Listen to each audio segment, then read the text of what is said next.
A chicken farmer finding my brother hanging from a shoelace on iron railings early on an autumn morning.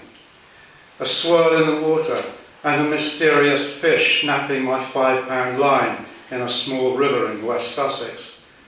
Seeing the bomb go off in Horseferry Road. A cine film of my brother as a little boy fishing on the Heath Lake. Slugging out a gypsy thug and he slumped against a wall like in westerns.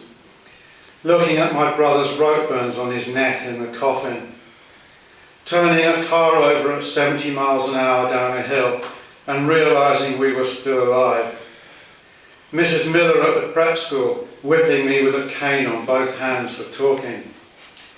Seeing a Negro with rabies uncontrollable in a prison cage. My father drinking 3/4 of a gallon of beer every day and mine never seeing him set a foot wrong. My mother on the tennis court stopping to show me a love letter, hearing her say, "I love you, Peter," in the bathroom. A golden oriole flying in front of us in the juniper woods. Lady Disdain telling me in North Street she was a millionaire. Hippie food in Glastonbury, jazz in the Llanedin pub.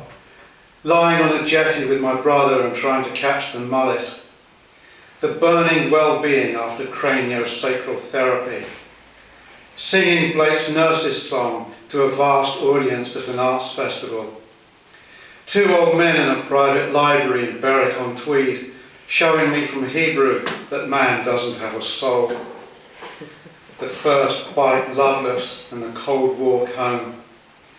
Thumping on a wall and shouting at God. Jack Ruby shooting Lee Harvey Oswald right in front of the American Intelligence Service. Running to hold my dad's hand after seeing my drawing of an osprey outside the art gallery and it was the wrong man.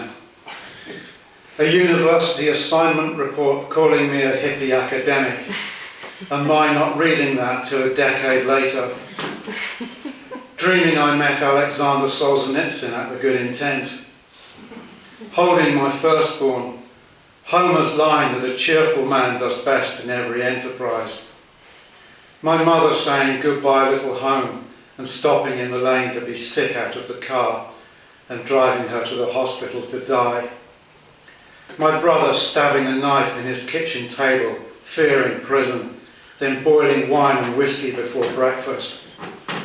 Drinking Pepsi in a roadside cafe and playing Telstar on the jukebox. And suspending the disbelief that the same golden oriole still flies between the juniper trees after 55 years of migrating there from France each spring, and that if we cross the river to the woods and wait there long enough, it will whiz like flying gold again out of the same trees, if the ferryman hasn't fallen asleep at the wheel, if we haven't missed the ferry.